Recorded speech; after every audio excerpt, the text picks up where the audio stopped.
संजीवनी अस्पताल बाल एवं शिशु रोग, general surgery, plastic surgery, neuro surgery, नेत्र रोग, फिजियोथेरेपी, स्त्री एवं प्रसूति रोग, हृदय एवं शुगर रोग, हड्डी एवं जोड़ रोग, कार्डियोलॉजी, दंत रोग, इमरजेंसी चिकित्सक सुविधाओं में एक भरोसेमंद नाम है। ICU, NICU, cath lab, hair transplant, private कमरे, urology, CT scan, laparoscopy, accident, trauma, heart attack, जले का इलाज, डायलिसिस की सुविधाएं उपलब्ध हैं। सभी मरीजों को खाना फ्री दिया जाता है। आयुष्मान भारत हरियाणा सरकार और रिटायर्ड फौजी भाइयों के इलाज, इंश्योरेंस और TPA पैनल पर सभी सुविधाएं उपलब्ध।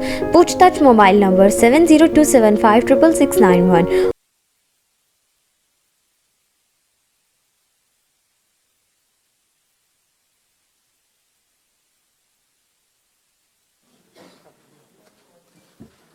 अब मैं माननीय मुख्यमंत्री महोदय जी से अनुरोध करूंगा कि अपना उद्बोधन देकर हमें अनुग्रहित करें।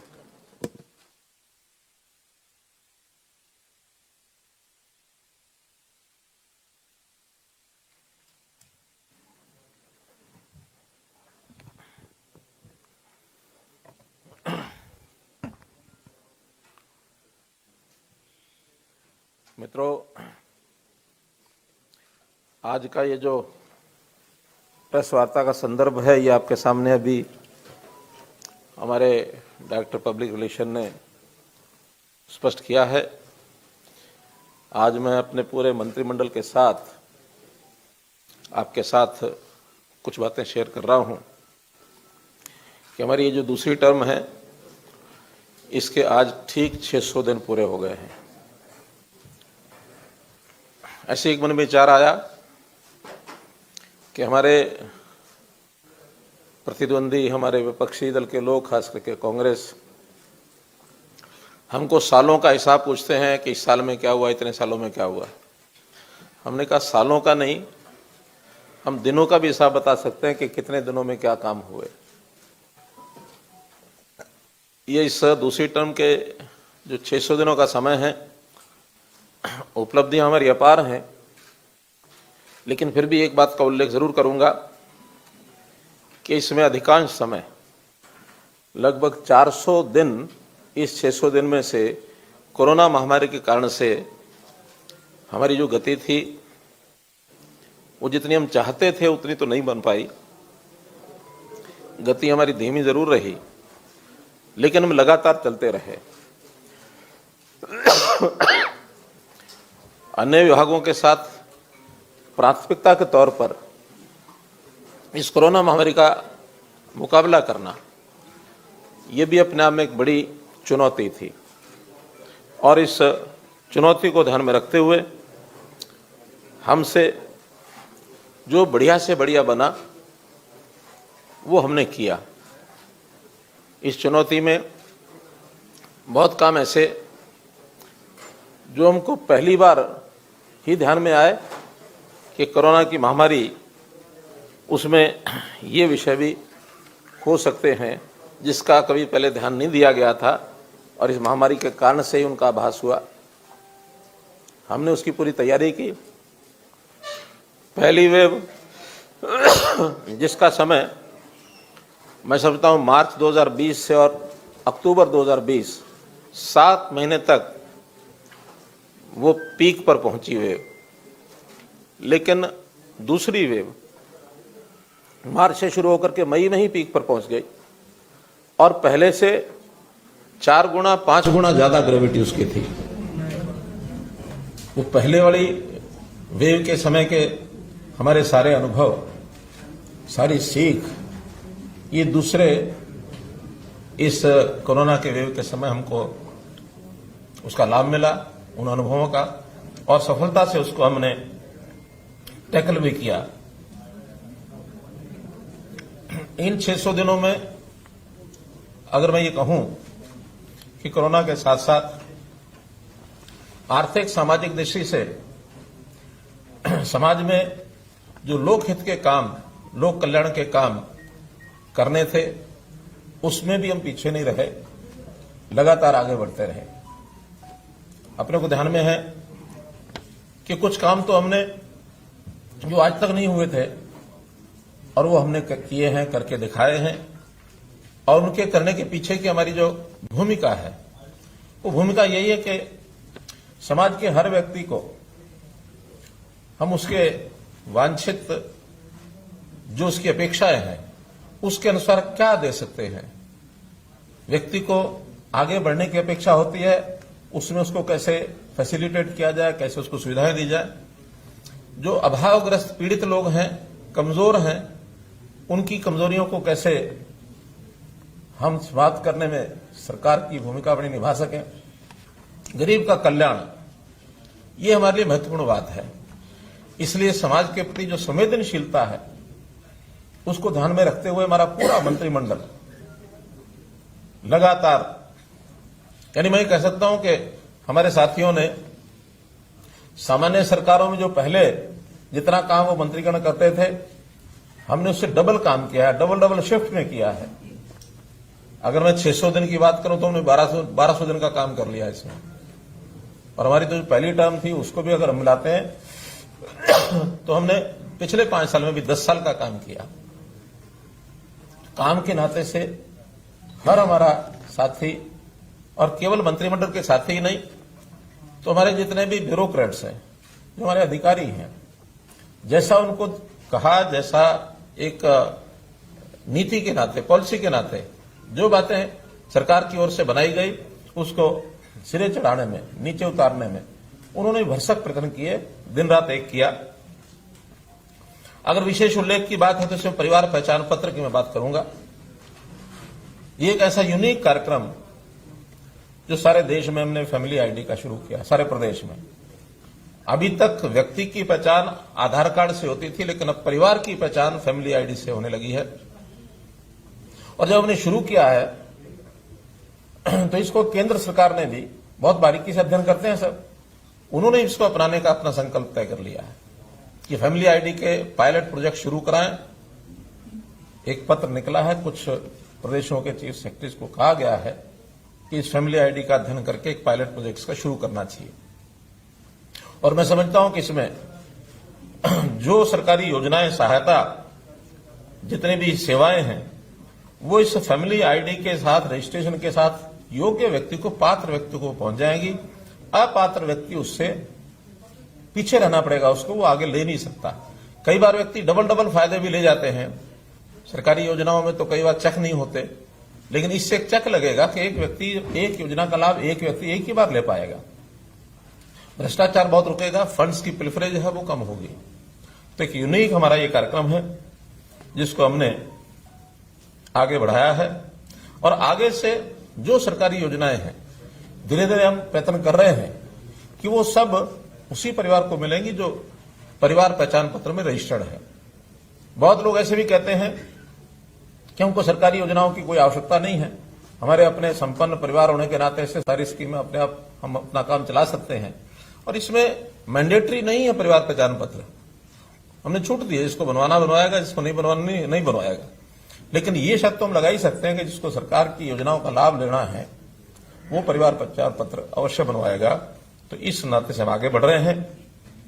एक अच्छा हरियाणा, नया हरियाणा, स्वस्थ हरियाणा, सक्षम हरियाणा, शिक्षित हरियाणा, सामर्थ्य हरियाणा, ऐसे हरियाणा की कल्पना लेकर आगे चल रहे हैं।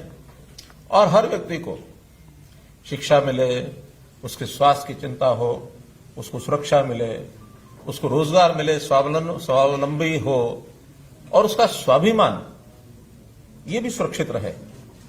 क्योंकि स्वतंत्र देश के स्वतंत्र नागरिक होने के नाते स्वाभिमान ये बहुत बड़ी चीज होती है। किसी व्यक्ति को हाथ फैलाने की आवश्यकता न पड़े, बल्कि सरकार की योजनाओं का लाभ जो भी पात्र व्यक्ति है उसको अपने आप उसके घर तक पहुंचे। हमारी ये योजना, इसमें हम आगे बढ़ रहे हैं। सुशासन के नाते से जैसा 25 दिसंबर को हम सुशासन वर्ष, सुशासन दिवस हम मनाते हैं, इसमें भी बहुत आगे बढ़े हैं। आईटी के ऊपर आधारित सारी हमारी स्कीमें शुरू हुई हैं और इससे तत्परता बढ़ती है।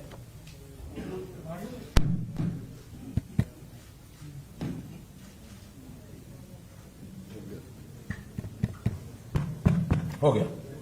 इससे तत्परता बढ़ती है, काम में तेजी आती है और कहीं ना कहीं भ्रष्टाचार के ऊपर भी लगाम लगती है। तो ऐसे हमारे सुशासन के कामों के लिए भी हम लोग आगे बढ़े हैं। चुनौती में लॉकडाउन लगे, लॉकडाउन में स्कूल बंद, दुकानें बंद, सारी चीजें बंद, सामान्यतः जीवन थम सा जाता है। जो नियमित काम है वो तो खैर होते हैं, किसान की खेती वो समय पर उगानी होती है, उगती है, उगेगी, प्रोक्योरमेंट भी होगी, लेकिन बहुत ऐसे काम हैं जो हम यानी सोशल डिस्टेंसिंग को ध्यान में रखते हुए हमें बंद करने पड़ते हैं, ताकि इस कोरोना का जो विस्तार है उसको रोक सके, उसको फैलने से कैसे बचा सकें। तो इसकी बहुत एक बड़ी चुनौती थी हमारे सामने। लोग सर्वाइव कैसे करें, उनकी आय कैसे सुनिश्चित रहे। और इस कोरोना में तो बहुत से लोग हमें छोड़ के चले गए, बहुत बच्चे हम अपने माता पिता को खो बैठे। ऐसे जाने वालों के प्रति हमारी सहानुभूति है, हम उनको श्रद्धांजलि देते हैं। हमने उन बच्चों की भी चिंता की है जो अपने माता पिता को खो बैठे हैं। समाज का हर वर्ग कैसे सुखी हो, ये हमने चिंता की है। जैसा कहा जाता है कि सर्वे भवन्तु सुखिना, सर्वे सन्तु निरामया, सर्वे भद्राणि पश्यन्तु, मां कश्चित् दुख भाग भवेत्। अर्थात हर कोई सुखी रहे, हर कोई निरोगी रहे, हर कोई कैसे यानी उसको किसी प्रकार का कष्ट न हो, ऐसी कल्पना को करते हुए हम लोग ये कर रहे हैं। जो चीजें नई हमने की हैं, मेरी फसल मेरा ब्यौरा, एक ऐसा कार्यक्रम कि किसान के हित में इसको हमने शुरू किया। किसान का खेत, उसने क्या बोया है, बोने के बाद कितनी उसकी फसल होगी, उसकी बिक्री ठीक से टाइम से हो जाए, कोई आपदा आ जाए, उसका नुकसान हो जाए, उसके नुकसान की भरपाई, कंपनसेशन ठीक से मिल जाए, और सरकार इसकी प्लानिंग भी ठीक से बना सके। अगर आज आवश्यकता ऐसी होगी है कि कौन सी फसल कितनी बुआई कराई जाए, आवश्यकता के हिसाब से इसकी प्लानिंग की भी जरूरत है। कोई एक ऐसा समय था कि अपने देश में खाद्यान्न की कमी थी, लेकिन हरित क्रांति के बाद आज खाद्यान्न भरपूर मात्रा में है, और कई बार तो गोदाम में पड़ा पड़ा खराब भी होता है। लेकिन आज भी बहुत चीजों की कमी है, तिलहन की कमी है, दालों की कमी है, फलों की कमी है। तो इन चीजों को सरकार प्लान कर सके ठीक से, तो इसलिए मेरा फसल मेरा ब्यौरा, ये भी आपकी जानकारी के लिए हरियाणा में हमने कार्यक्रम चलाया। इसको भी अब बाकी प्रांत आगे बढ़ा रहे हैं। हम तो यहां जमीनों का रजिस्ट्रेशन एक प्रकार का फसलों का 2 साल से कर रहे हैं। पंजाब में इस बार केंद्र की ओर से एक निर्देश गया कि सब किसान जानकारी दे कि कौन कितनी फसल बोता है। इसका विरोध ही शुरू हो गया वहां कि आखिर ये जानकारी हमसे क्यों मांगते हैं। हमारा तो कहना है कि किसान की भलाई में है ये जानकारी, हमने इसमें से निकालना कुछ नहीं है, लेकिन किसान की भलाई इसमें है कि उसकी उगाई फसल ठीक से प्रोक्योर हो जाए, योजना में उसको लाभप्रद चीजें उसको बताया जाए, जमीन खाली कौन सी रहेगी उसका भी उसको लाभ होता है तो वो भी उसको बताया जाए। और फिर किसानों को हमने प्रोक्योरमेंट जो की है, 11 फसलों की प्रोक्योरमेंट हम लोग कर रहे हैं। और इस प्रोक्योरमेंट के बाद पहली बार हमने किसानों को सीधी पेमेंट दी है, डायरेक्ट डीबीटी के माध्यम से। मेरी फसल मेरा ब्यौरा में 9 लाख किसानों को 62 लाख एकड़ भूमि रजिस्टर करके, और इस बार लगभग 1700-1800 करोड़ रुपए उनको सीधा किसानों को गया है। एक बहुत बड़ा एक आंकड़ा है, और किसान के घर में सीधा चला जाए, बीच में कोई ऐसा आदमी नहीं है उसकी पेमेंट को अपने पास लेके रख ले। जो किसान आज तरह तरह की बातें करते हैं, मैं समझता हूं अगर हरियाणा के सारे सिस्टम को ठीक से समझ जाएं तो ये भूल जाएंगे कि किस कानून का क्या उपयोग है। हम तो बिना कानूनों के भी इतना कर रहे हैं, और कानूनों में यही बातें हैं, कानून में और कोई बात नहीं है।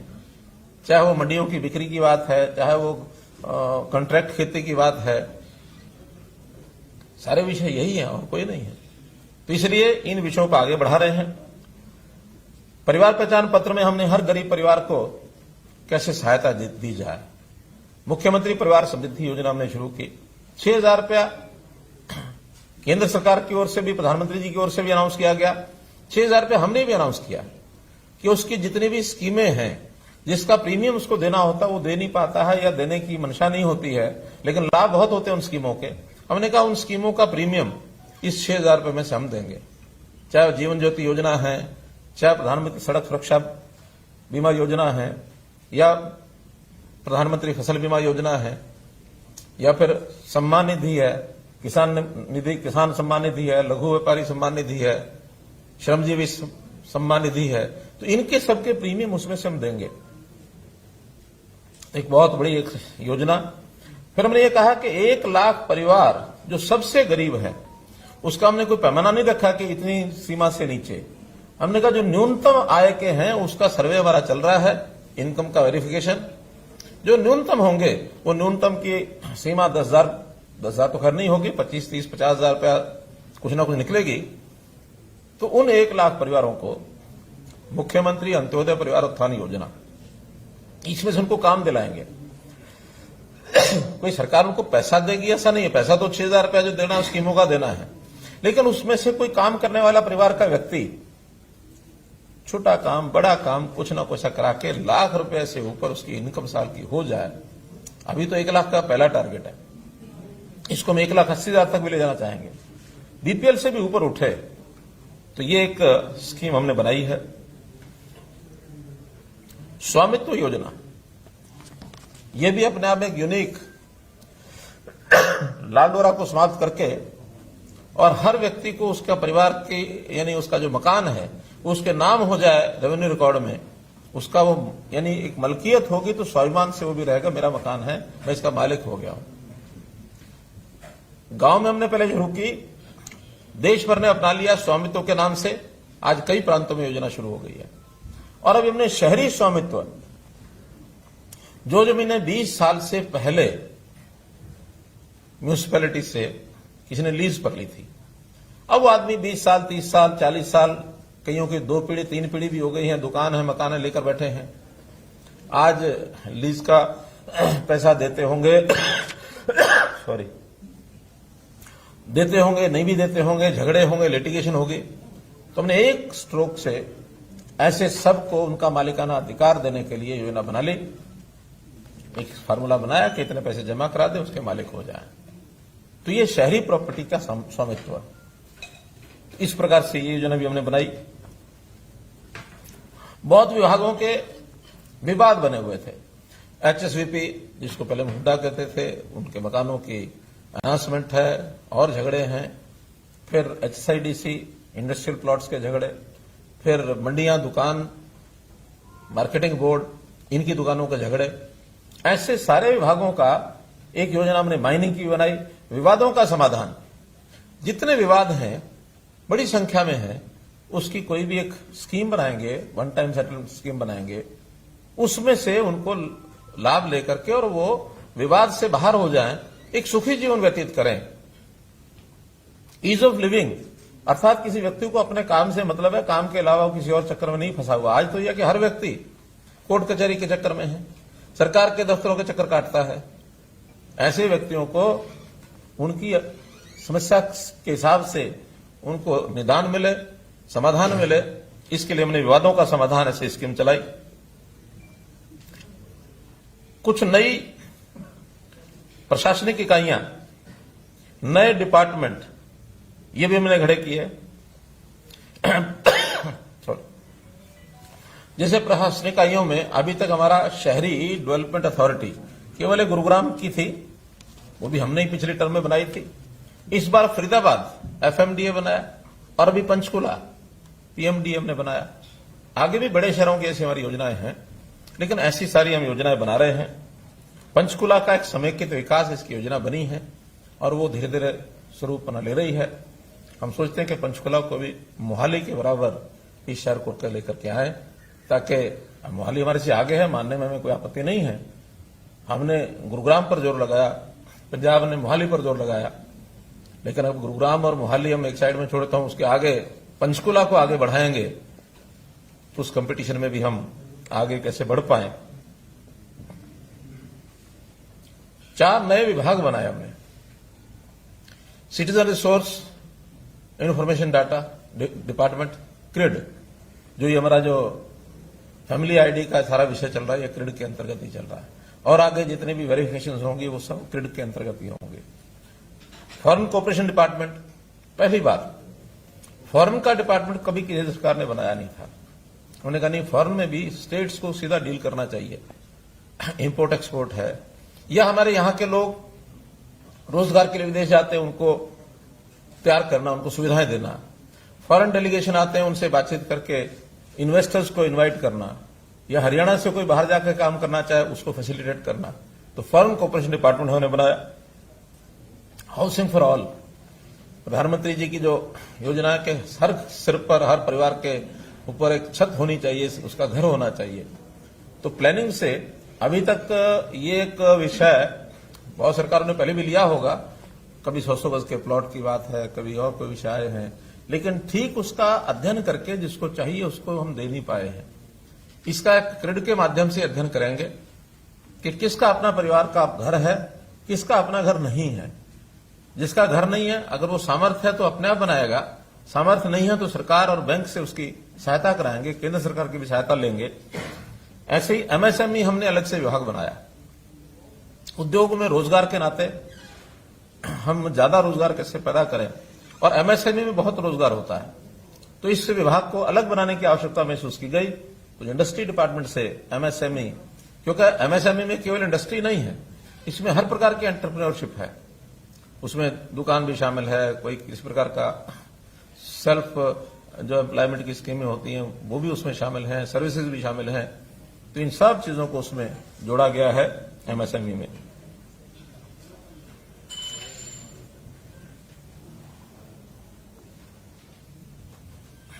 पानी, हमने पानी की गंभीरता को समझा और पानी कैसे बचाया जाए, क्योंकि हमारे यहां पानी का स्रोत जो है बहुत लिमिटेड है।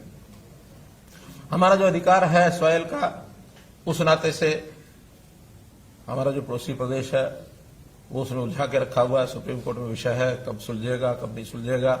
हम लगे हैं कि लगातार उस सुलझाने की ओर आगे बढ़ रहे हैं, और हमने उसमें सुप्रीम कोर्ट में निर्णय भी करवाया है। अब तो केवल एग्जीक्यूशन का है कि एग्जीक्यूशन केंद्र सरकार करे या कोई और एजेंसी करे, वो उस और आगे बढ़ रहे हैं। लेकिन फिर भी जो पानी हमारा उपलब्ध है, हम उसका मैनेजमेंट क्यों नहीं ठीक करें। तो हमने उसकी द्विवार्षीय जल प्रबंधन योजना ये बनाई है कि इन 2 वर्षों में, हालांकि इस पर जितना काम कोविड के दिनों में हम पर्याप्त नहीं कर पाए, तो इन 2 वर्षों में फिर भी पर्याप्त, चाहे वो इरिगेशन डिपार्टमेंट की योजनाएं हैं, चाहे पब्लिक हेल्थ इंजीनियरिंग की योजनाएं हैं, ऐसे सबके माध्यम से एग्रीकल्चर की उसमें योजनाएं हैं, पानी को कैसे बचाया जाए। योजना हमने शुरू की, किसान धान को कम बोए, मेरा पानी मेरी विरासत, 7,000 रुपये प्रति एकड़ देने का यह काम किया हमने। विश्व बैंक ने भी इसको सराहा है कि ऐसी एक योजना जिसमें से पानी बचता है। 94,000 एकड़ लैंड पर पिछली बार पानी कम बोया गया, यानी धान कम बोया गया। इस बार 2 लाख एकड़ का हमने टारगेट रखा है। छोड़ दो,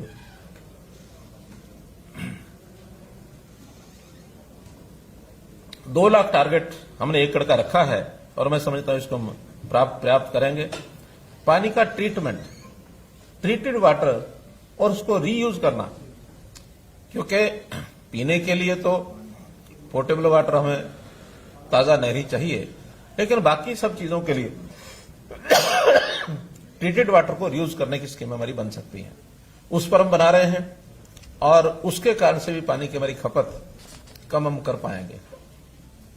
इरिगेशन में माइक्रो इरिगेशन, जो काडा डिपार्टमेंट उसको मिकाडा बनाया, ताकि माइक्रो इरिगेशन के ऊपर हम लोग काम कर सकें, ताकि पानी की कैसे बचत हो।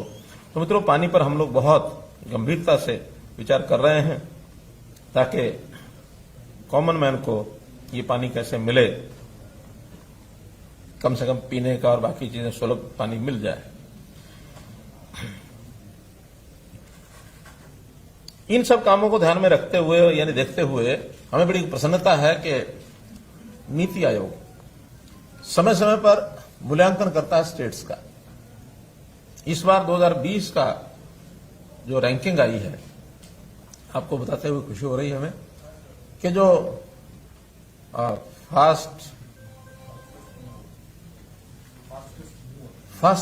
फास्टेस्ट मूवर, जो जिनकी गति काफी तेज गति से बढ़ रही है, ऐसे प्रदेशों में, बड़े प्रदेशों में हरियाणा इज नंबर 1। बाकी प्रदेशों के आंकड़े 2019 से कोई 2 अंक, कोई 3 अंक, कोई 5 अंक उनकी रैंकिंग बढ़ी है, लेकिन हमारी रैंकिंग 10 अंक बढ़ी है। बड़ी स्टेट्स में सर्वाधिक है, केवल छोटी स्टेट्स में मिजोरम हमारे से आगे है, जो 12 अंक लेकर के छोटी स्टेट से प्रथम रहा है।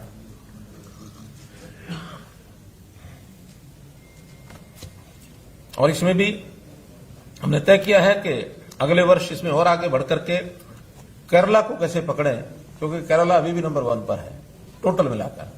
हमारे 67 रैंक है, उनकी 75 मार्क्स हैं रैंकिंग में। अभी भी हम 8 अंक पीछे हैं। जैसे इस बार वो 5 बढ़े हैं, हम 10 बढ़े हैं, 5 हमने कवर किए हैं। कोशिश करेंगे अगली बार उनसे हम पकड़ते हुए 8 अंक और उनके बराबर बढ़ जाएं। अगर वो 2-4 बढ़ते हैं तो हम 12-13 बढ़ जाएं, ताकि उनको पकड़ सकें।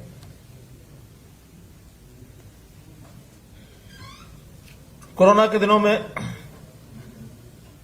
कुछ चीजें और भी हमको, जैसे एक चुनौती के साथ कुछ अवसर आते हैं, तो शिक्षा विभाग को भी ऑनलाइन करने का हमको अवसर मिला है। यानी एक प्रकार से देखा जाए तो विद्यालय जो अब घरों में पहुंच गए हैं। जो विद्यालय में बच्चे आते थे, अब वो विद्यालय के ही अध्यापक ऑनलाइन टीचिंग करते हैं, पढ़ाते हैं। और इसके अंदर हमने अब विद्यार्थियों को लैपटॉप, यानी क्या टैबलेट्स देने का निर्णय लिया है।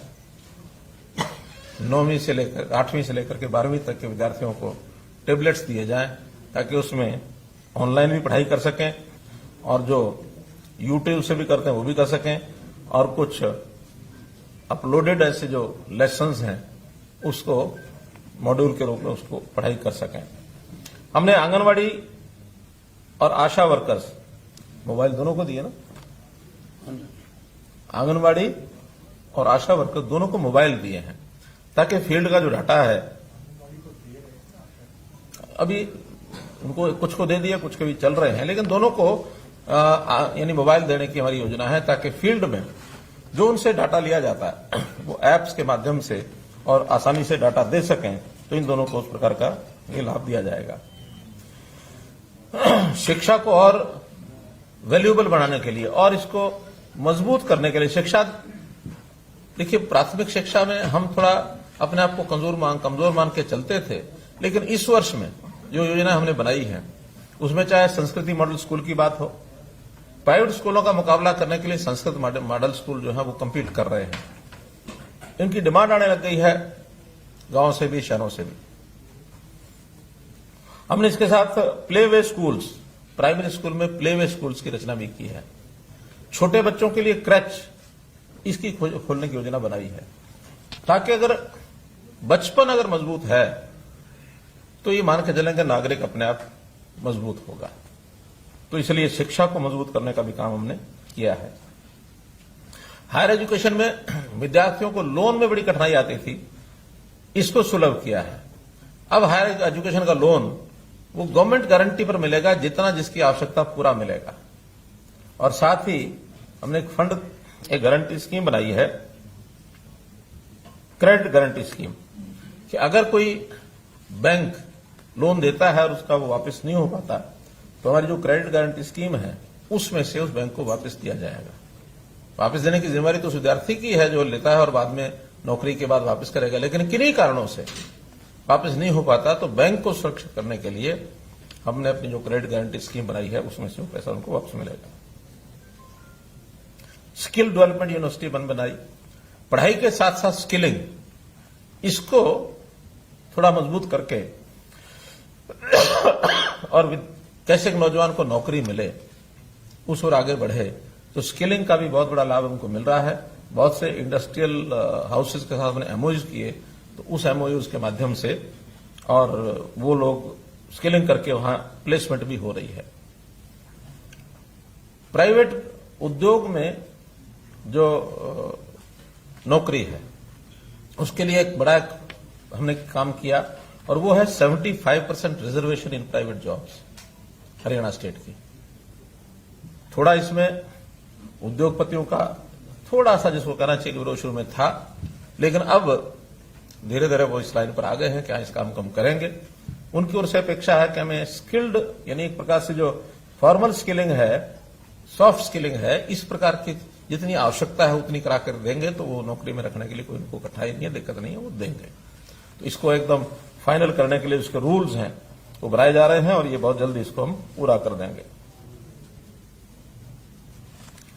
इस प्रकार जितने भी डिपार्टमेंट्स हैं उनके विकास के काम एक एक करके हम, कुछ काम तो ऐसे हैं जो पहली बार हमने किए हैं और कुछ रूटीन के जो काम हैं हमारे जो विकास के हैं, जो उपलब्धियां हैं, वो सब काम चालू हैं।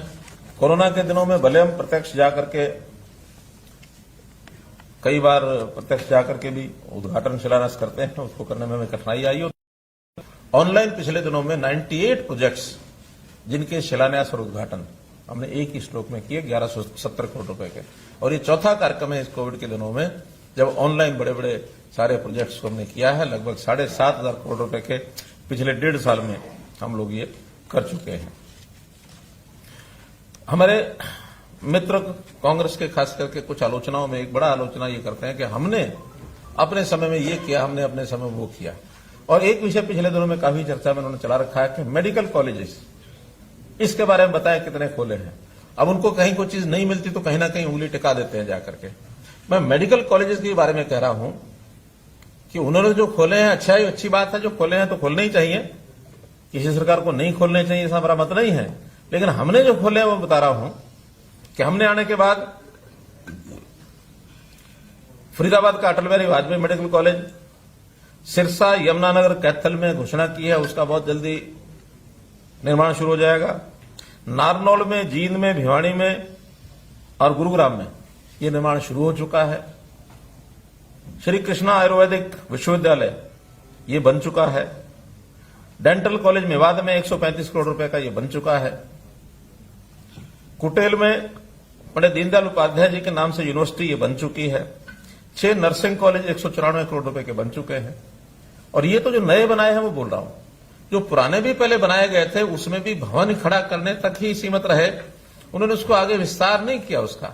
हमने हर एक मेडिकल कॉलेज का विस्तार किया और 2014 में जो एमबीबीएस की 750 सीटों का एडमिशन मिलता था, आज वो 1850 एमबीबीएस की सीटें इस साल एडमिशन हुए हैं, मोर देन डबल। आखिर ये हमारे वाले मेडिकल कॉलेज तो जब चलेंगे तब चलेंगे। ये तो पहले वालों का ही विस्तार किया, उसमें भी हमने पर्याप्त पैसा खर्च किया है। बजट में भी जितना पैसा उन्होंने नए लगाने में किया होगा उससे ज्यादा बजट हमने उन सब मेडिकल कॉलेज में लगा के और ये 1850 मेडिकल कॉलेज की सीटें बढ़ा करके हमने ये सब काम किए हैं। तो मित्रों, कोविड का जो सबसे बड़ा विषय वो था कोरोना। कोरोना में जैसे मैंने बताया कि सारी व्यवस्था हमने ठीक से की, आज सारी दोहराने की आवश्यकता नहीं है क्योंकि ये हर दिन ही चर्चा का विषय रहा। एक बात का उल्लेख मैं करना चाहूंगा, ऑक्सीजन का। हमारा सबसे बड़ा चैलेंज इस बार था तो ऑक्सीजन थी। ऑक्सीजन की सप्लाई केंद्र से भी हमने जितना मिलना था वो लिया और अतिरिक्त भी प्रयत्न जितने इंडस्ट्रियल ऑक्सीजन को हमें जो मेडिकल ऑक्सीजन में बदलने के लिए काम किए वो हमने किए। यहां तक कि जो गैसियस फॉर्म की ऑक्सीजन हमको मिल रही थी क्योंकि लिक्विड ऑक्सीजन ही ट्रांसपोर्टेबल है, तो उन लिक्विड ऑक्सीजन को, गैसियस ऑक्सीजन को उपयोग करने के लिए 2 जगह हमने स्पेशल मेडिकल हॉस्पिटल बनाए 500-500 बेड के, पानीपत में, हिसार में।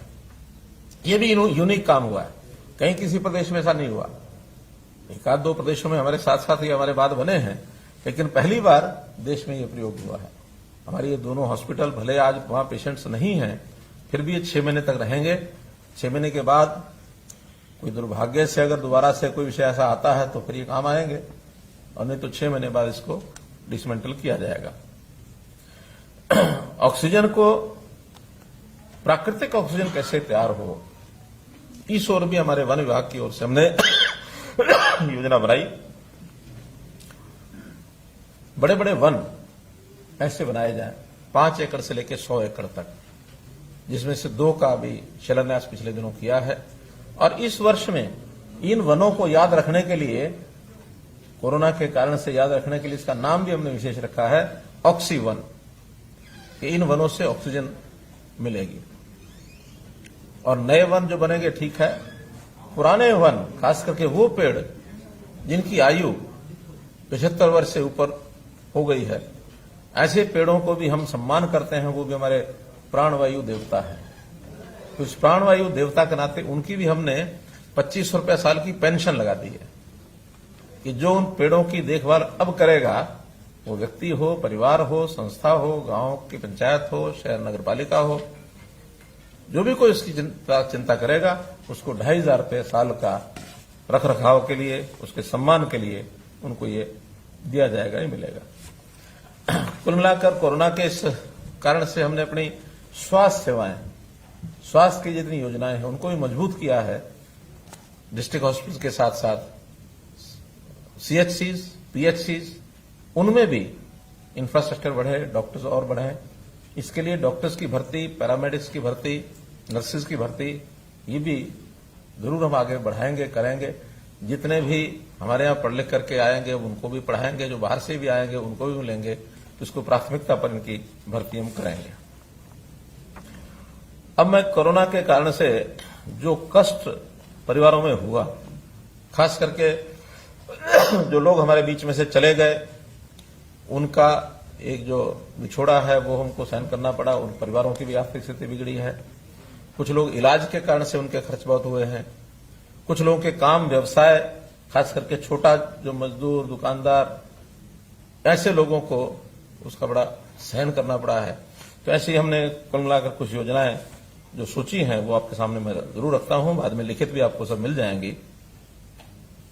सबसे पहले तो जिन के माता पिता कोरोना में छिन गए, उनके लिए हमने नगद राशि, बैंक अकाउंट में राशि, और यहां तक 23 साल का कोई अनाथ हो जाता है तो उनको 10 लाख रुपए की नगद राशि भी मिलेगी।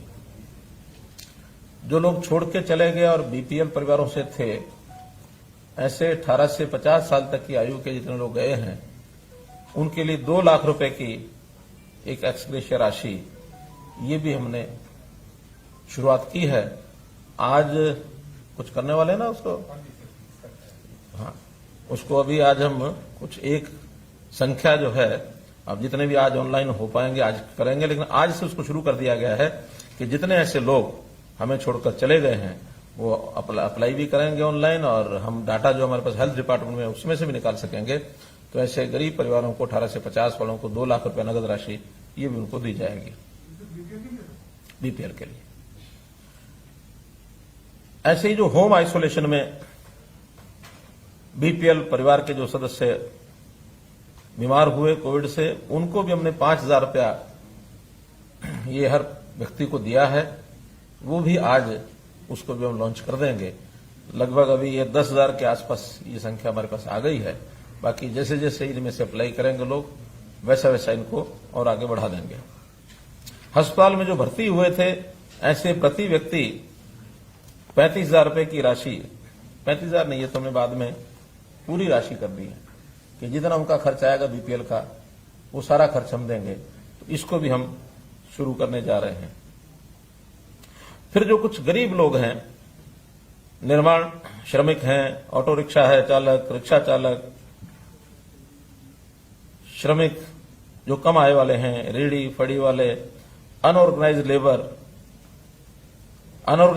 क्योंकि उसका कोई डाटा हमारे पास बहुत ज्यादा नहीं है, पिछले कोविड में हमें मिला था, फिर भी उसको एक पोर्टल हम खोल रहे हैं। 18 जून से उसके ऊपर रजिस्टर करना शुरू करेंगे, ताकि जो लोग हमारे परिवार पहचान पत्र में आ गए होंगे और ऐसे अनऑर्गेनाइज्ड लेबर है, उनको सबको मिलाकर, तो ऐसे लगभग ये 12 लाख लोग हैं, परिवार हैं। तो ऐसे 12 लाख परिवारों को हम एक मुश्त 5,000 रुपया सबको दे रहे हैं, जो ये कुल मिलाकर 600 करोड़ रुपए की लागत का एक पैकेज ये आज हम घोषणा कर रहे हैं। हर एक परिवार को 5,000 रुपया एक मुश्त। अब वो उसका इनकम कम हुई या कहीं खर्चा ज्यादा हुआ, वो मेडिकल हेल्प इससे अलावा है, जो हेल्थ सर्विसेज के पहले है वो अलावा है। उसके अलावा ये जो काम व्यवसाय छोटे काम करने वाले, ये जो भी कैटेगरीज मैंने बताई हैं, इसके अलावा हेल्थ डिपार्टमेंट की कैटेगरीज हैं ASHA workers, NHM National Health Mission और शहरी स्वास्थ्य मिशन। ये भी लगभग 22,000 संख्या है। इस 22,000 संख्या भी, क्योंकि इन्होंने काम बहुत किया, मेहनत बहुत की है, हालांकि इनको अपने व्यवसाय के नाते, अपनी तनख्वाह के नाते सब मिलता भी होगा, तो भी जो कि एक चैलेंज इनके लिए था, ये हमारे कोरोना वॉरियर्स जैसे हम कह सकते हैं, उस प्रकार की श्रेणी में हैं। तो इनको भी 5,000 रुपया प्रति परिवार, प्रति व्यक्ति बल्कि रादर, ये इनको दिया जाएगा, जो 11 करोड़ रुपए की ये राशि है। छोटे दुकानदार, ये भी जो बीपीएल परिवार हैं, 3 लाख की संख्या लगभग इनकी है, ये मेरे पास रजिस्टर्ड हैं। तो ऐसे 3 लाख बीपीएल छोटे दुकानदार, इनको भी 5,000 रुपया प्रति परिवार, तो 150 करोड़ रुपया ये भी हमारा इसके अंदर लगेगा। उनको भी एक राशि एक मुश्त दी जाती है। पावर डिपार्टमेंट ने कुछ घोषणा की है कि जो बिल हैं,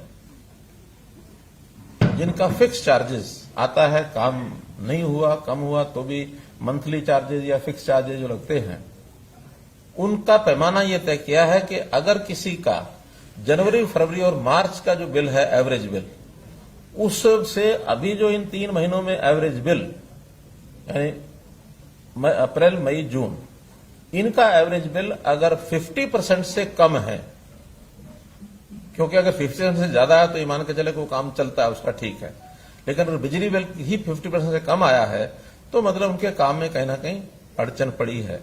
तो ऐसे लोगों के लिए रियायत है कि उनका जो फिक्स चार्ज है, यदि वो 10,000 रुपया महीना से कम है तो उसको सारे का सारा रिफंड किया जाएगा, नहीं लिया जाएगा, या दे दिया होगा तो रिफंड किया जाएगा। अगर 10,000 से कम है, 10,000 से या समझो 10,001 से 40,000 रुपए तक अगर फिक्स चार्ज है तो उनको 10,000 रुपए एक मुश्त ये रिबेट मिलेगा, और 40,000 से ऊपर अगर है तो 25% उसका रिबेट मिलेगा। 3 कैटेगरी हो गई। 10,000 तक है तो पूरा माफ, 10,001 से 40,000 है तो 10,000 फिक्स, और 40,000 से ऊपर है तो 25%, अर्थात 40,000 भी है तो भी 25% में 10,000 हो जाता है, 44,000 है तो 11 हो जाएगा, 60 है तो 15 हो जाएगा। तो ऐसा करके एक पावर डिपार्टमेंट ने ये पिछली बार भी एक राहत दी थी, इस बार भी ये राहत उनको दी जा रही है। और साथ में ही 30 जून तक कोई इनके ऊपर अधिभार नहीं लगेगा, ब्याज नहीं लगेगा। मानो लेट पेमेंट हुई है तो उसको 30 जून तक नहीं लगेगा, 30 जून के बाद जरूर उस पर ब्याज या जो अधिभार है वो लगेगा। संपत्ति कर, हमारे यूएलबी की स्कीम है कि जो ये 21-22 का पहला क्वार्टर है, अर्थात अप्रैल में जून, इसका संपत्ति कर ये पूरे का पूरा माफ कर दिया जाएगा। लगभग 150 करोड़ रुपए का ये खर्च जो है ये आएगा। ऐसे ही गुड्स ट्रांसपोर्ट, जो उन पर नहीं, non goods transport, goods transport पर तो रात नहीं है, लेकिन नॉन गुड्स ट्रांसपोर्ट जो माल नहीं ढोते हैं, सवारियां ढोते हैं, ऐसे मोटर व्हीकल्स को पहले क्वार्टर का जो मोटर व्हीकल टैक्स है वो नहीं देना पड़ेगा। यानी ये जो पहला क्वार्टर अप्रैल में जून, इसका भी 72 करोड़ रुपए का डिपार्टमेंट के ऊपर बोझ पड़ेगा। इनकी जो फिटनेस डेट है जो पहले खत्म हो गई थी उसको भी 30 जून तक बढ़ा दिया गया है, ताकि ये 30 जून के बाद अपनी फिटनेस ये करा सकते हैं। राशन का हमको पता है कि दीपावली तक केंद्र सरकार ने और ये तय किया है कि हर गरीब परिवार को दीपावली तक राशन मुफ्त मिलेगा, उसका कोई पैसा उनसे नहीं लिया जाएगा।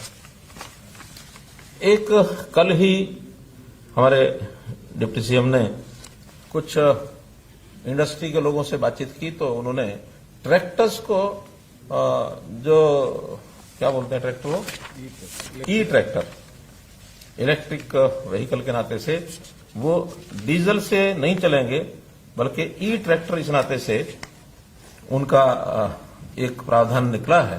तो ई ट्रैक्टर को प्रोत्साहन देने के लिए हम लोगों ने यह तय किया है कि इसका आज 600 दिन हुए हैं, तो 600 पहले ट्रैक्टर्स उनको अप्लाई करना होगा। एक तिथि निश्चित, तिथि तो नहीं की कोई निश्चित, 2 महीने 3 महीने कुछ करते हैं, 3 महीने, यानी अभी हम जून में हैं, तो जुलाई अगस्त सितंबर, 30 सितंबर तक जो लोग ट्रैक्टर बुक कराएंगे, खरीदना चाहेंगे, उनको ई ट्रैक्टर पर 25% का लाभ मिलेगा। और अगर वो संख्या 600 से ऊपर हो जाती है, क्योंकि अप्लाई करेंगे पहले, तो फिर बाय लॉट 600 लोगों को यह लाभ मिलेगा। 600 से कम रह जाते हैं तो सबको मिलेगा।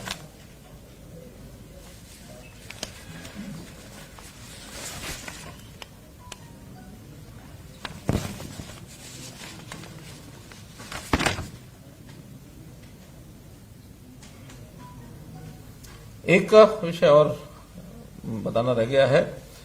बड़े शहरों में हमने 4th फ्लोर इसका रजिस्ट्रेशन ये भी अलाउ किया है, वरना पहले 3 फ्लोर की रजिस्ट्रेशन होती थी, 4th फ्लोर पर रजिस्ट्रेशन नहीं होता था। 3rd और 4th इकट्ठा एक ही मालिक का नाम होता था।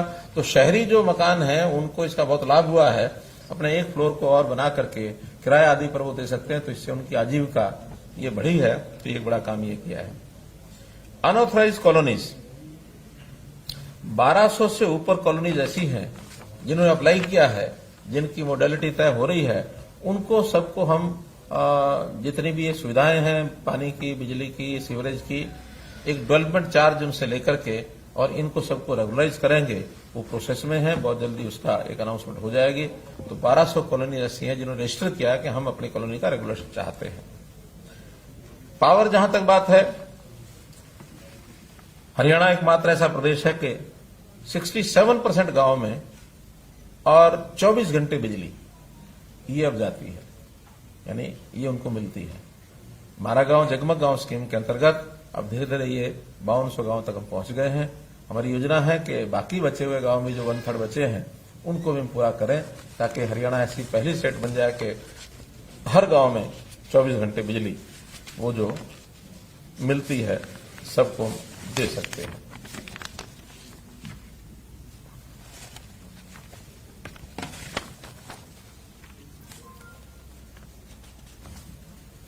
मित्रों, अब मैं थोड़ी बात किसान आंदोलन की करता हूं।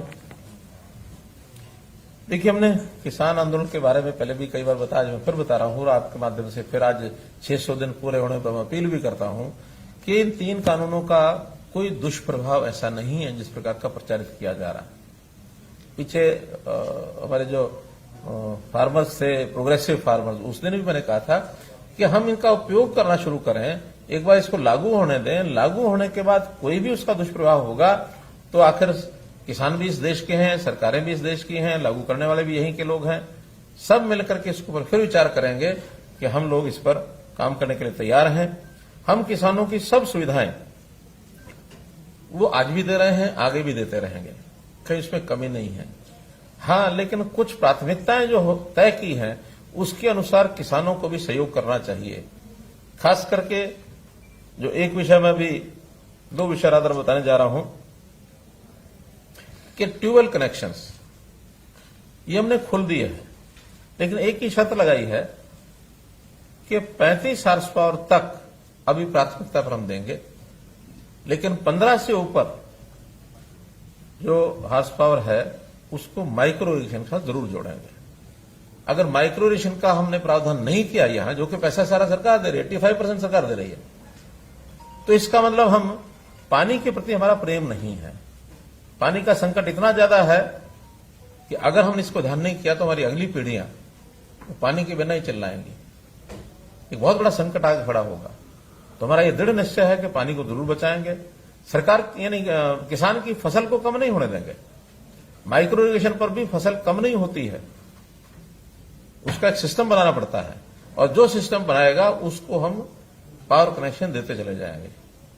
ये जो आ रहा है कि इस बेल्ट में बंद कर दिए, उस बेल्ट में कनेक्शन बंद कर दिए, सब गलत है। 35 से ऊपर भी, जब ये 35 वाले सारे कंप्लीट हो जाएंगे, उसके बाद ऊपर के वो भी माइक्रो इरिगेशन के साथ उसको खोलेंगे। 100 मीटर से नीचे अगर पानी चला गया तो अनिवार्य रूप से ही माइक्रो इरिगेशन जरूरी है। 100 फुट से अगर नीचे चला गया तो अनिवार्य माइक्रो इरिगेशन है। 100 फुट से ऊपर है तो थोड़ी रिलैक्सेशन अगर छोटी मोटर है तो दी जा सकती है। तो इसलिए बिल्कुल स्पष्ट एक संकेत हम देना चाहते हैं, हमारी नीति है कि पानी बचाएंगे तो अगली पीढ़ियों को सुख पाएंगे वो। इसलिए इस पर सब्सिडी भी है, 100 फुट से नीचे सब्सिडी है माइक्रो इरिगेशन की सब्सिडी तो वाकई में भी है। 85% सब्सिडी सब जगह है, 100 से नीचे नहीं, बाकी जगह भी है। क्यों?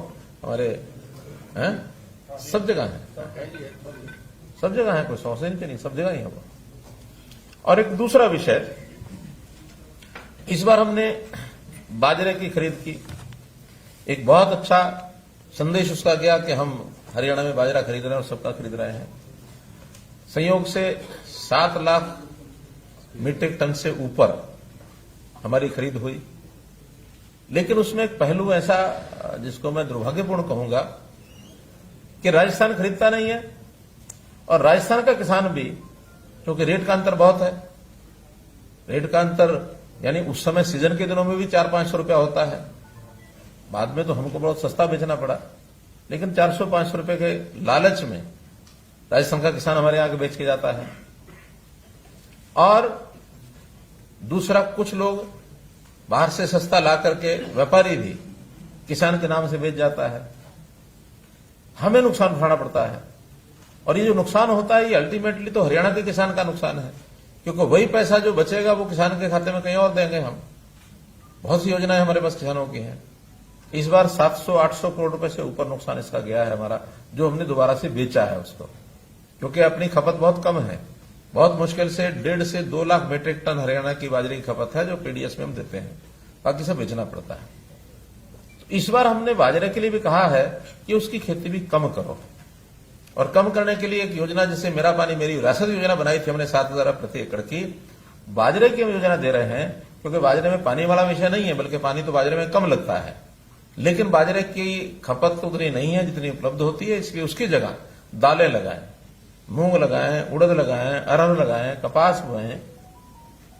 तो ये चीजें अगर करेंगे तो उनको 4,000 रुपया प्रति एकड़, जिन्होंने पिछली बार बाजरा बोया था और इस बार दाल पर तिलहन पर शिफ्ट हो गए, उनको 4,000 रुपया प्रति एकड़ उनको अनुदान मिलेगा। और जो बाजरा भी बोएंगे उसको भी इस बार हम भावांतर भरपाई योजना से ही खरीदेंगे, ताकि राजस्थान का आदमी ना आ सके, ताकि जिसने स्टोर कर लिया है वो दोबारा से मंडी में ना बेच सके। क्योंकि स्टोर करने वाले आज भी स्टोर कर गए हमारे यहां सस्ता खरीद के, कि अब जब मंडी खुलेगी तो हम सरकार को 250 फिर बेच देंगे। तो वो रोटेशन चलता रहेगा। उस रोटेशन को बंद करने के लिए केवल किसान जिसने बोया है उसी को भावांतर भरपाई योजना का पैसा मिलेगा। तो ये एक किसानों के हित में, खास करके हमारे जो बाजरा ग्रोइंग फार्मर्स हैं उनके हित में ये बात मैंने बताई है कि बाजरा छोड़ दें तो 4,000 रुपया लें, बाजरा बोएं तो इस बार प्रोक्योरमेंट की बजाय उनको भावांतर भरपाई योजना का पैसा मिलेगा। डीबीटी से मिलेगा सबको, सबके उनके खाते में जाएगा। वो हमारे पास डाटा आ जाएगा सारा, मेरी फसल मेरा ब्यौरा में इस बार। और डाटा को लेने के लिए थोड़ा सा इस बार हमें और मेहनत करेंगे कि हर खेत का फसल का डाटा ये हमारे पास आ जाए। कई बार बहाने मारते हैं कि भी हम तो बोया था बाजरा लेकिन हमारी तो फसल लिखा ही नहीं गया। तो इस बार सारे डिपार्टमेंट लग करके, चाहे उसमें रेवेन्यू डिपार्टमेंट है, एग्रीकल्चर डिपार्टमेंट है, इरिगेशन डिपार्टमेंट है, और हमने आउटसोर्सिंग सिस्टम से भी हम लोग लगाएंगे, ड्रोन मैपिंग ये भी हम कराएंगे। तो इसलिए इसको थोड़ा सख्ती से लागू करेंगे। ये विषय भी आपके सामने मैंने रखना था। ड्रोन की बात आ गई, एक विषय और जो मेरे उसमें लिखा नहीं था लेकिन मुझे याद आ गया इसलिए बता रहा हूं। हमने एक नया कार्यक्रम शुरू किया है और एक कारपोरेशन बना रहे हैं, ड्रोन कारपोरेशन ऑफ हरियाणा। और जितना भी सर्वे ड्रोन से करने की आवश्यकता विभागों को पड़ेगी, चाहे वो एग्रीकल्चर है, चाहे फॉरेस्ट है, माइंस है, अर्बन लोकल बॉडीज है, ग्राम पंचायत का डिपार्टमेंट है, या टाउन कंट्री प्लानिंग है, क्योंकि ये सबको एरियल सर्वे की जरूरत पड़ती है। ऐसा एरियल सर्वे करने के लिए एक ड्रोन कॉर्पोरेशन हरियाणा हमने बनाया है, जिसमें पहले चरण में 100 ड्रोन और एकदम अगले चरण में 100 ड्रोन और, तो ऐसे 2 चरणों में 200 ड्रोन लिए जाएंगे। हमारे पास 40 से 50 ड्रोन हैं अभी, लेकिन अलग अलग विभागों में है। कोई फॉरेस्ट के पास है, कोई हमारे ग्रिड के पास है, कहीं बाकी डिपार्टमेंट्स का उपयोग कर रहे हैं, साइंस टेक्नोलॉजी कर रहा है। उन सबको इकट्ठा करेंगे ड्रोन कॉर्पोरेशन में और 200 ड्रोन्स का ये प्रावधान करके, और इस 200 ड्रोन को करने का मतलब यह है कि हर 40,000 स्क्वायर किलोमीटर है, तो 200 स्क्वायर किलोमीटर में एक हो जाएगा।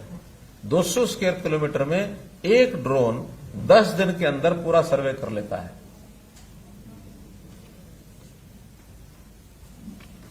तो ऐसा ये बड़ा महत्वाकांक्षी हमारा कार्यक्रम है, जिससे बहुत प्रकार की समस्याएं हमारी खत्म होंगी। मित्रों, में अंत में इतना ही है कि आज का विषय आपके सामने रखा कि इन 600 दिनों में हमने क्या किया। पिछले 5 साल की कहानी तो चूंकि कई बार बताई जा चुकी है, सुनाई जा चुकी है, लेकिन अब हर 100 दिन के बाद हम आपके पास आएंगे, 700 दिन पर भी आएंगे, 800 दिन पर भी आएंगे, ताकि जो सालों का हिसाब चाहते हैं उनको दिनों का हिसाब हम दे सकें और जनता को बता सकें। उनको और हिसाब देना दे, हम इतनी चिंता नहीं है। हम तो जनता के साथ जुड़े हुए लोग हैं कि जनता की अपेक्षा, जनता की जो आवश्यकता, उसको पूरा करने के लिए हम आगे बढ़ेंगे। सबका साथ सबका विकास, इसको आधार मान करके हम जो आगे बढ़ना चाहते हैं। ये जो इस बार कोरोना का जो एक काल था, हम आशा अपेक्षा करते हैं कि इससे हम बाहर निकलें, क्योंकि कोरोना को हमने जाना भी है, जिया भी है, लोगों की जानें भी बचाई हैं, लेकिन फिर से ना आए, ये भी अपेक्षा करते हैं। बहुत बहुत धन्यवाद।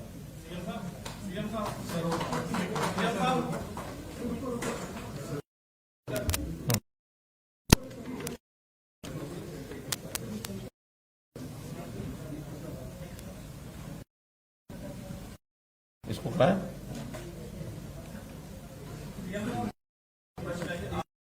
अभी रुको, अरे अभी बाकी है।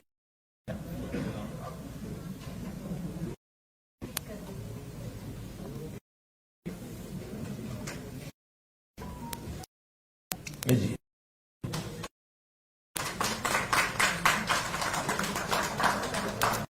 इतने लोगों को आज जो चल रहा है, इनको सीधी पेमेंट ये जा रही है।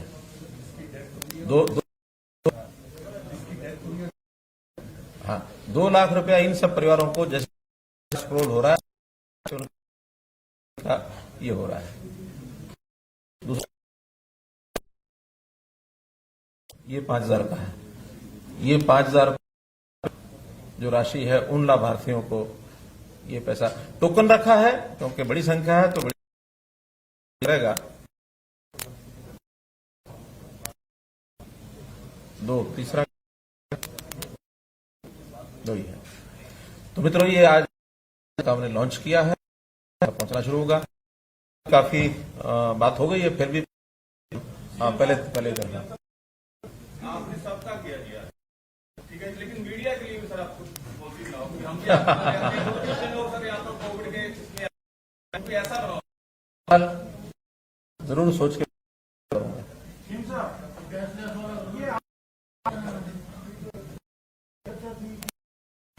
कोरोना की आएगी क्या, क्योंकि आपने कहा कि निपट पिछली वेव की आशंकाएं जो थी अब खत्म है? नहीं, देखिए, हमने कर ली है। हम कभी भी लापरवाही नहीं बरतेंगे, लेकिन जैसे मैं एक वाक्य प्रयोग किया करता हूं, hope for the best and be prepared for the worst also.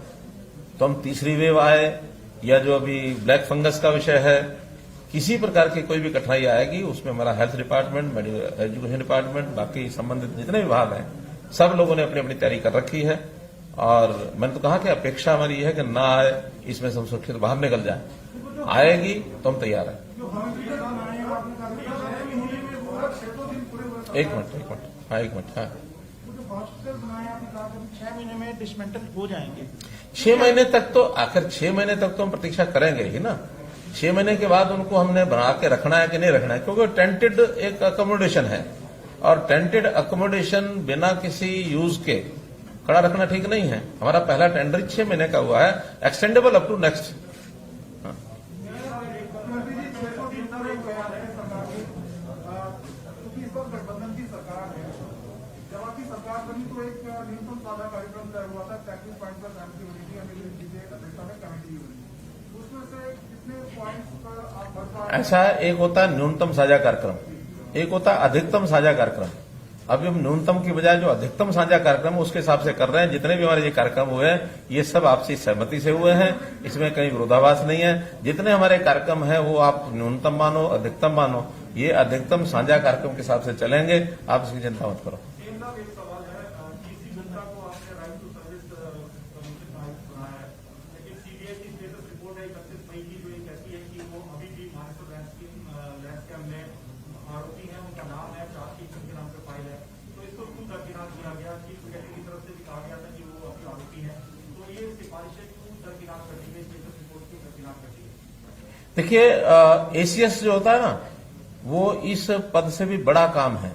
अगर वो इतने साल से एसीएस रह गए हैं तो फिर यह भी बन सकते हैं।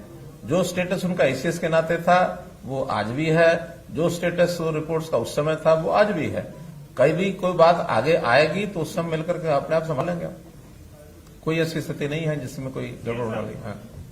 ऐसे 603 में तो भी आपने बहुत कुछ किया, जो पहली दफा हो वो आपने बताई दिया है।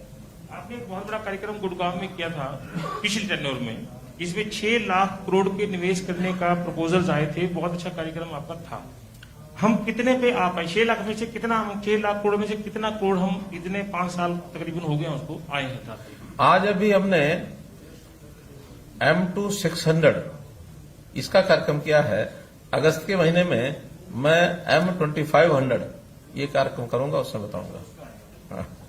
पिछले साल में सीएम साहब एक सवाल मेरा है। अभी पिछले इन्हीं 600 दिनों में लोकल बॉडी और अन्य जगह पे जो सेक्शन 7A की रजिस्ट्रियां हुई थी उसमें करीब 300 अफसरों पे कार्रवाई होनी थी और वो रिपोर्ट आपके पास पहुंच चुकी है। उस पर कब तक कार्रवाई की जाएगी? देखिए वो कार्रवाई डिपार्टमेंटल कार्रवाई है और वो अपने तरीके से उसको देख रहे हैं, कर रहे हैं, कितनी उनकी गलती है कितनी नहीं है। एक बात हम ध्यान रखें कि कोई भी जब नया प्रोजेक्ट या नई पॉलिसी कोई भी चलाई जाती है उसमें कभी कभी जो गलती होती है वो कभी मेलाफाइड होती है, कभी बोनाफाइड होती है। अगर तो कहीं मेलाफाइड गलती है तो निश्चित रूप से उसको सजा मिलेगी। मानो किसी से कोई बोनाफाइड गलती हो गई है तो फिर कई बार उसके उसी हिसाब से उसका निर्णय भी लिया जाता है, क्योंकि ये 7A का प्रावधान इतनी सख्ती से पहले लागू नहीं हुआ था जितना सख्ती से अब हम लागू कर रहे हैं। रजिस्ट्रियां तो पहले भी हो रही थी और पहले भी कुछ ना कुछ प्रावधान ऐसे बने हुए थे, लेकिन अब चूंकि सख्ती से लागू कर रहे हैं, इसमें कोई कमी ध्यान में आई है तो इसका पूरी इसकी छानबीन की जाएगी कि किस मकसद से वो गलती हुई है। सीएम साहब पानीपत के विनोद है। एक मिनट सर, ये आपने आज फाइनेंशियल असिस्टेंस अनाउंस की है जो कोविड के विक्टिम्स हैं और उनके जो सर्वाइवर्स हैं, उनके कोविड विक्टिम्स की फैमिलीज के लिए।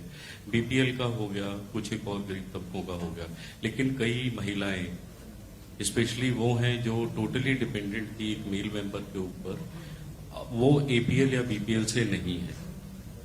हो सकता है कि वो टैक्स पेयर भी रहे हों, लेकिन वो परिवार उजड़ गए। क्या आपके पास कोई इस तरह की भी योजना है कि ऐसे परिवारों को भी आप किसी तरह से कोई सहायता देंगे? देखिए कोई ना कोई पैरामीटर पैमाना रखना पड़ता है। अब हर किसी को हर चीज का लाभ तो संभव नहीं होता है। बहुत लोग संपन्न भी हैं, बहुत लोग अपने पैरों पर खड़े भी हैं। अगर कोई ऐसा इंडिविजुअल केस कभी आएगा कि किसी एक व्यक्ति के कारण से उतना वो परिवार इतना पीछे हो गया है या इतना शटर हो गया कि उसकी मदद करनी जरूरी है तो वैसे भी करते हैं। हमारे पास सभी मंत्रियों के पास डिस्क्रिशनरी कोटा डीक्यू होता है, तो ऐसा इंडिविजुअल कोई परिवार आता हम बीच में करते भी रहते हैं, तो ऐसा कोई आएगा जरूर करेंगे। साहब पानीपत के विनोद है जो अफ्रीका के अंदर वर्क वीजा पर गए हुए थे और समालखा में वो रहते थे। उनके छोटे भाई के पास फोन आया है, उनसे फिरौती मांगी जा रही है। प्रधानमंत्री जी से, सरकार से मदद वो मांग रहे हैं कि उनको वापस लाया जाए, उनकी मदद की जाए। मैंने अखबारों में पढ़ा है सारा। संयोग से आज मैं दिल्ली जा रहा हूं तो ये विषय मैं वहां जरूर करूंगा, होम मिनिस्टर से करूंगा कि उनकी क्या मदद हो सकती है, फिर वो फॉरेन अफेयर मिनिस्टर्स जो हमारे MEA है तो उनके माध्यम से या जो भी सहायता करनी होगी जरूर करेंगे। हमारे हरियाणा का कोई व्यक्ति वहां फंसता है तो उसकी सहायता करना हमारा काम है। इन साहब, एक फरीदाबाद का जो मामला आपके सामने आया है कि सुप्रीम कोर्ट के जो आदेश हुए हैं 10,000 परिवार जो हैं वो बेघर हो गए हैं। अब वो 10,000 परिवार कहाँ जाएं, क्योंकि अब सरकार ही उनको संभाले, क्योंकि सारे अधिकारियों की तरफ से ही उनको पहले क्लियरेंस दी गई थी जब भी वो वहां स्थापित हुए। अब 10,000 परिवार उजड़ गए हैं, तो उनके लिए सरकार क्या करे? पहली बात तो ये जो क्लियरेंस वाला विषय है ये कहीं अधूरा है। कई बार क्या होता है, अनऑथोराइज्ड कॉलोनीज बनती हैं, इलीगल कंस्ट्रक्शन होती है, वो एरिया फॉरेस्ट का एरिया है और उस एरिया में बिना किसी परमिशन के वो सारी चीजें हुई हैं। ये भी है सत्य उसमें कि बहुत से दिल्ली के परिवार जब दिल्ली में से उनको उजाड़ा गया या उनके खिलाफ कार्रवाई की गई तो वहां जाकर के सेटल हो गए।